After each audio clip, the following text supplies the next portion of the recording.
Welcome to our webinar, Preparing Financially for College.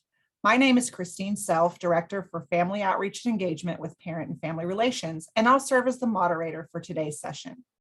This webinar is part of our Parent and Family webinar series, where we share information on topics of interest to Red Raider families. In the summer, our webinar topics are chosen especially for families of first-year students, and one thing on new families' minds is certainly finances. With us today are Kendall Clendenin with Student Business Services and Nedra Goodrich with Student Financial Aid and Scholarships. We are very excited to have all of you joining us today. We hope this webinar will answer many of your questions about how tuition billing, financial aid, and scholarships work at Texas Tech. But do feel free to use the Zoom Q&A feature to ask questions. We should have some time at the end of the presentation to answer some of those questions live. And we also have some folks behind the scenes who can type answers to your questions. We are recording this session and posting it to our website so that you'll be able to review it again later or share with others. I will also email the recording link to the email address that you used to register for the webinar. In a recent Red Raider Families poll, we saw that families are interested in learning about financial resources. Big surprise, right? And one of the most common questions that we receive from families leading up to Red Raider orientation is, when do I need to pay tuition? Today's webinar will answer that question and others to help your Red Raider prepare financially for college. At this time, I'll turn it over to our first presenter, Kendall Clendenin with Student Business Services. Hello, welcome. So let's go over paying the bill and our due dates for the fall. Our payment due date is August 22nd. You will need to be paid in full or enrolled into a payment plan by this date. It is 3 business days before the first class day. We do offer 2 payment plans. We have the budget payment plan, which is split into 4 equal installments. The first installment is due August 22nd, and the second, third, and fourth installment is due the 25th of the next 3 months. So September 25th, October 25th, and November 25th. This does include all your tuition and fees and housing and dining for your student if they're living on campus. Our other payment plan is the emergency payment plan. And this is broken into 3 installments, and it is only your tuition and fees. So you will have to pay your housing and dining separately at a different time, and that due date is November 25th. But the installments for this emergency payment plan is September 25th, October 25th, and November 25th. So this is a good option if your student is waiting on financial aid or scholarships to disperse on their account. It gives them about a month from that initial due date, which is August 22nd, for those to come in and disperse onto their account and decrease the total of their balance. There is a $25 enrollment fee. It's a one-time fee when you enroll, and you'll have to pay this each semester that you enroll. And we do bill only semesterly because that is what your student has registered their classes for, is per semester. You can pay online through a debit card, web check, and credit card. But I will preface that if you do a credit card, there is a 2.85% processing fee, and you can only do credit card online. You can also come into our office at West Hall on the 3rd floor, room 301, and you can pay a debit card, cash, check, and you can also mail in a check if that is what you would like to do. We also offer FERPA and authorized users. FERPA is actually on your Raider link. It's through the registration, and that is for your student because they're over 18. It's kind of like HIPAA. If you would like to speak to us in person or through email, your student will need to have a FERPA signed so that you can do that without them present. An authorized user is a login that you can use to view the bill and pay the bill. Instead of harassing your student, you can just have your own login, and your student can do that through the Raider link under the eBill tab. It's on the right-hand side. If you are a veteran using benefits, you will need to contact the Military Veterans Office. They are the ones that take all your information and your paperwork. The paperwork is actually through an online portal now, so you'll need to do that all online and digital. Do that at least 30 days before the first class day, because that's about how long it takes for them to approve it, and then those benefits will be dispersed onto your account.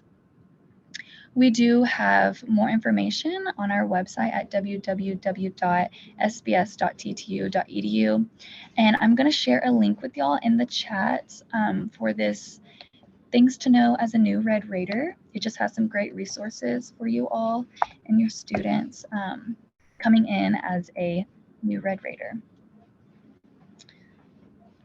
So I think that's about it for us. So I'll give it to Nedra now.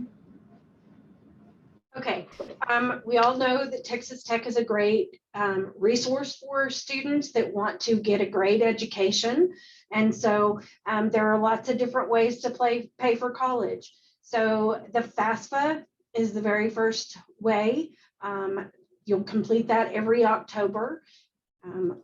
All the Texas students are required to do that as a phase of their graduation. And so we just want to remind you that that needs to be done every year to ensure that your student has enough financial aid to be able to take care of the following years of their school. Our state priority deadline is January 15th. If you have a student that is a Texas resident but not a US citizen, they would complete the TASFA. We've also given you our school code here so that you can know what you need to do so that we make sure and get that information here at the university so we can get you awarded. It does use 2-year prior. So for 22-23, we use 2020 tax return information. We are already looking forward to the 23-24 school year, and that will use 2021 tax information.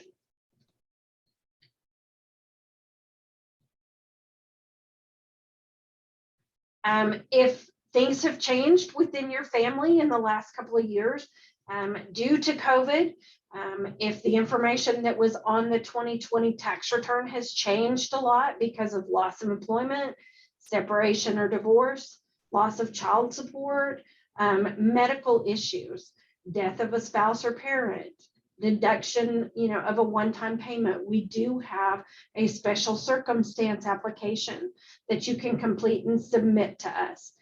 That can be found on the financial aid website. We will also have those available during orientations. If you need to pick one up from us, you don't have the ability to print that. And then you can just scan all those documents and email them back to us. Under federal direct student loans, we have 2 different types of loans, and those are based on the estimated family contribution amount. The subsidized loan, subsidized meaning that the government pays the interest while the student is enrolled in classes. Unsubsidized loans will accrue interest, and the interest rate for the 23-24 school year is 4.99%. Students can choose to accept all, part, or none of the loans. The only thing you need to remember is if you accept a portion of the loan, you have to remember that whatever portion you accept will be split between fall and spring, and it will not all apply to one semester. So keep that in mind. There are additional loan funds available for students. If you're a Texas resident, the College Access Loan through the Texas Higher Education Coordinating Board is a really good resource. And then we also have on our website listings of other private education loans. Those are going to be through lenders such as Sallie Mae, Discover, others like that. But those are listed on our website for you to review and decide what best fits your needs. For parents, there is the Federal Direct Plus loan for parents. We call it the Parent Plus loan. And then there's also private educational loans that parents can apply for. All of that can be found on the financial aid website under borrower resources. We also have student employment on campus. If you have a brand new student that will be coming to the campus for fall, they will be able to start applying for those positions in August. The best way to look through those is to compare the wages.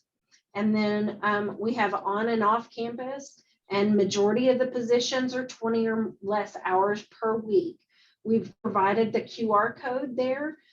So if your student needs to begin looking for those positions in August, that will help you to do so.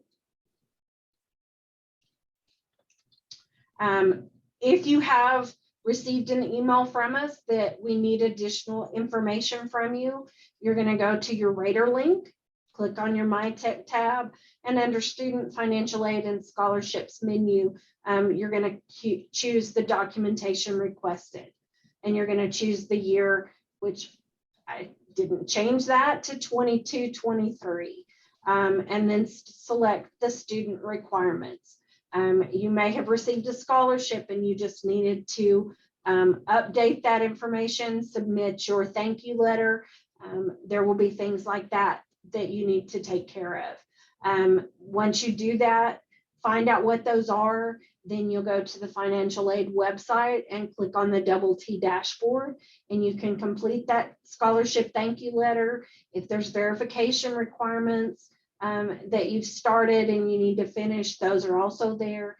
And if there's something a parent needs to submit, there's the family dashboard, and they can do that through the family dashboard. So the last year we've gone through and set up everyone to have a specific financial aid advisor. And so you can set up with this QR code to find out who your advisor is based on your last name. This will give you contact information for your advisor if you have specific questions, perhaps about the special circumstance, perhaps about different scholarships, why the student wasn't awarded grants, anything you might have, you can reach out to that financial aid advisor and they will assist you. We do have a walk-up counter once you're here on campus. We're in 301 West Hall from 9 a.m. to 4 p.m. and you don't have to have an appointment. You just log in and we will greet you at the front counter. And then I've given you email information, our websites, and then our phone number.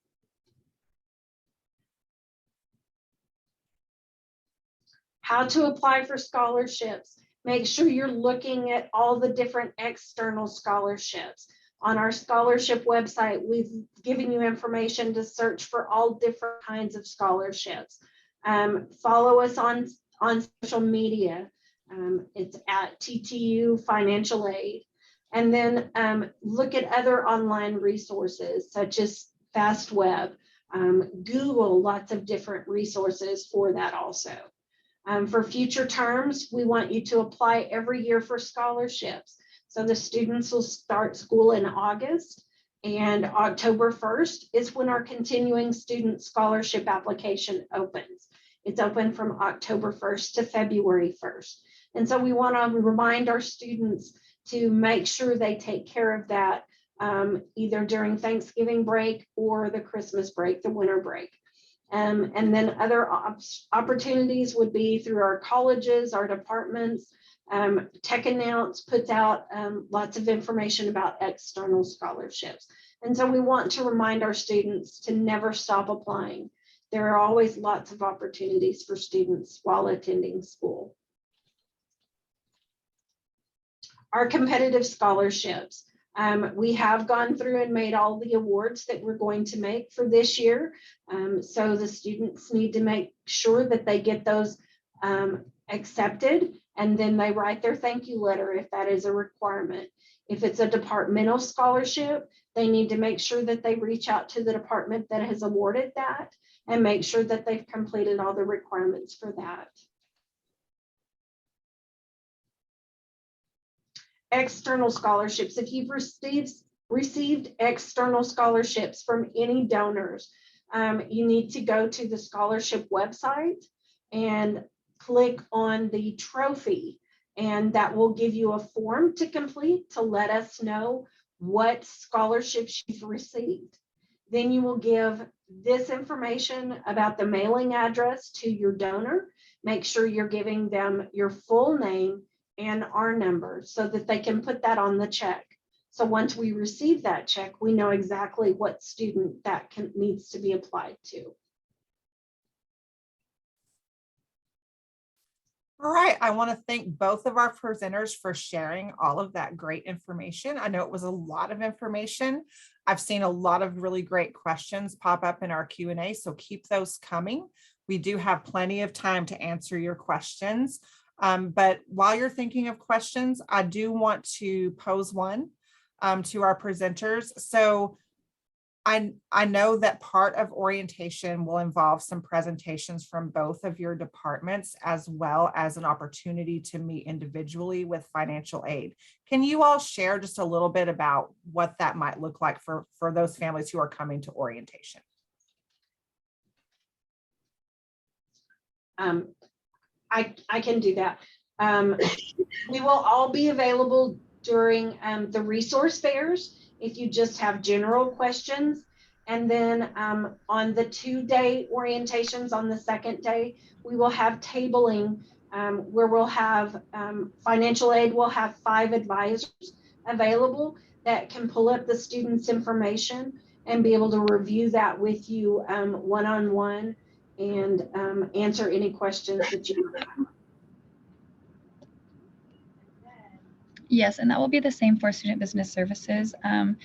We are set up next to financial aid. So if you do have any questions about your financial aid, you can come right over to Student Business Services and discuss your bill. When you register for classes at orientation, you will have more in-depth questions about your tuition and fees because you will be able to see the bill the moment that you register.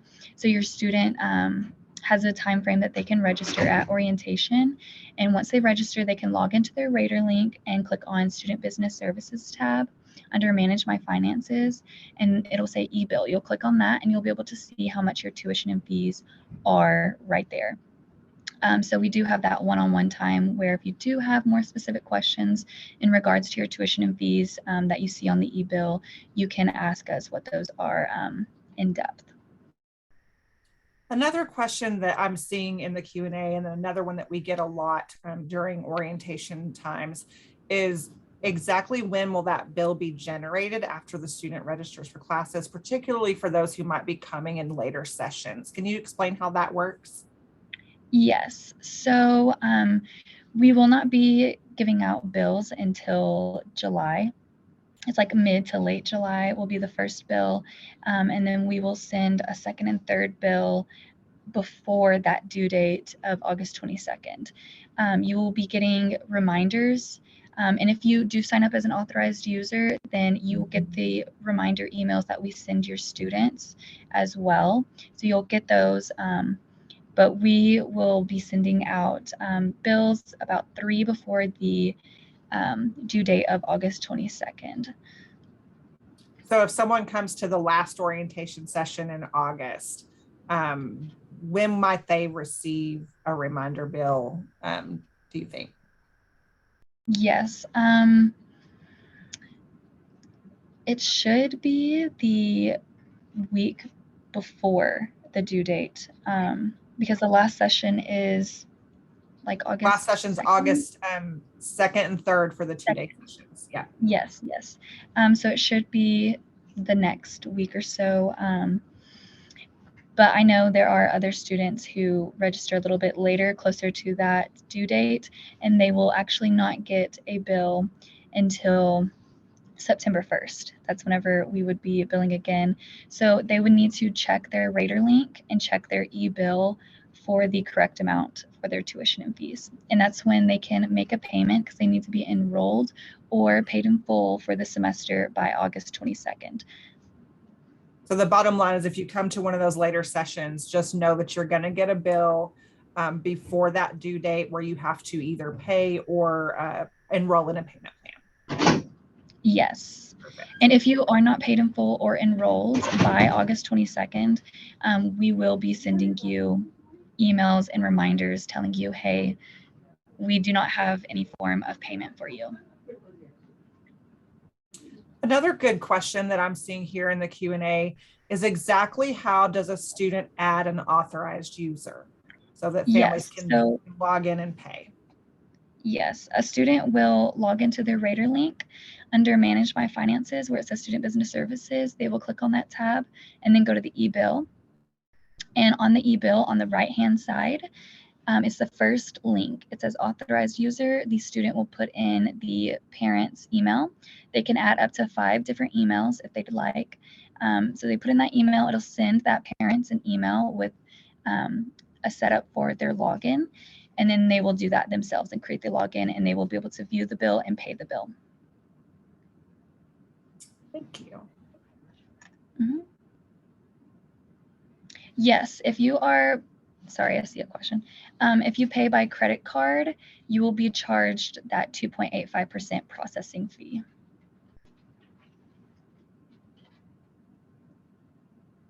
And that does that apply to a debit card? No, it is just a credit card. And you can only pay credit card online. We do not accept them in our office. But you can do debit card or check in our office or cash, just not a credit card. Good to know.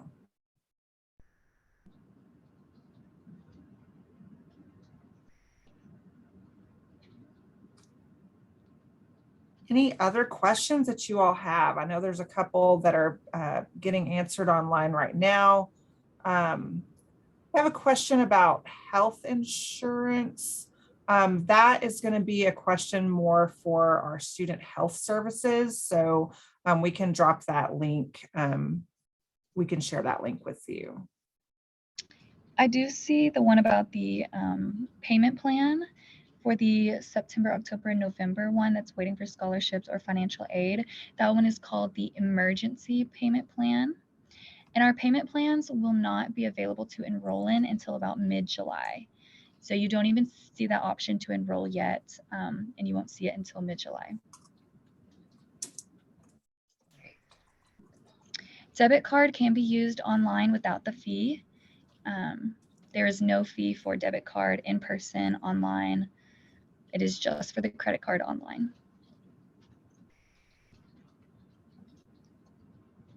And then someone has asked a question more about just general, how does tuition billing work? Do you pay one semester at a time?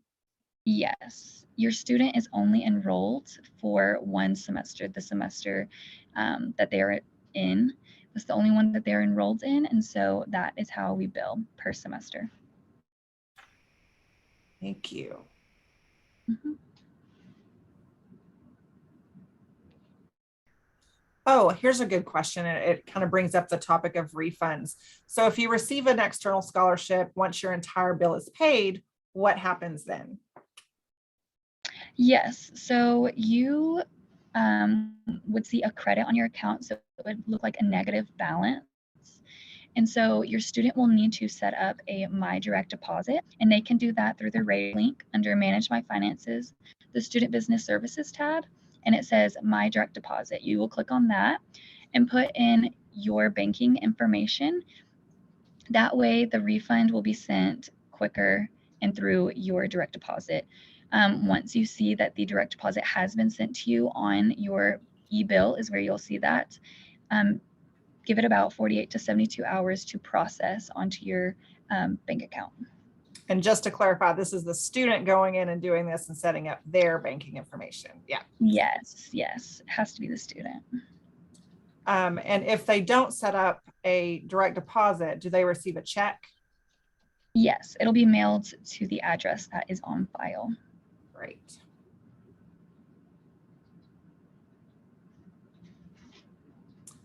Here's a good question, and I know that someone's typing the answer to it, but for out-of-state students, talk about how a student might qualify for in-state tuition based on scholarships. Yes, so a competitive waiver would be applied to your account if you have a scholarship of $1,000 or more. So that $1,000 could be split $500 in fall and $500 in spring, as long as it equates to $1,000 or more, that student would qualify for what is called a competitive waiver. So how you would see it on your bill, you would see non-resident tuition, and then you would see a competitive waiver placed onto their account, and it will decrease their total balance to what an in-state tuition student would be paying. So when you look at your account, it will never say in-state tuition, it will say non-resident, but we add that competitive waiver and it will decrease to what an in-state student is paying. Wonderful. And then another question has come up about, it has to do with authorized users. So can a student add more than one authorized user so that two different folks can help pay that tuition bill? Yes, they can add up to 5 emails, so 5 different people. Wonderful. Bordering county, bordering state, that will not be available until August. We will be sending out emails and communications through social media, letting you know that we have opened that application up for you to enroll into. If the student wants to put the parent's bank account as their direct deposit, they can. It is just up to the student because they're over 18 and they're the ones going to school and it is their Raider link. So you'll have to talk to them about that. That sounds like an important conversation to have. Yes. All right, we just have a couple of minutes left. I do want to share our contact information. Let me get back to my screen here. So I've put on the screen the contact information for Parent and Family Relations, Student Business Services, and Student Financial Aid and Scholarship. So please do feel free to reach out to any of our departments if you have additional questions. Know that we have additional webinars coming up. So make sure that you check those out at the same place where you registered for this one. I will be following up with everyone who registered for this webinar with the link to the recording a little bit later today. It takes a little bit of time to process the video and upload it, but I will get that link out to you, and it'll also have that same link where you can look at our upcoming sessions. I want to thank our presenters today for sharing this important information with us and with you. Again, please don't hesitate to reach out if you have questions. We look forward to seeing you at Red Raider orientation. If you're coming, if you're not, know that we're here to help if you have questions. This is the end of our presentation. However, we are going to stay behind the scenes and finish answering your questions. So if you still have some, please get those typed in and we'll get those answered for you. Thank you very much. I'm going to stop that recording now. Have a great rest of your day. Thanks for joining us.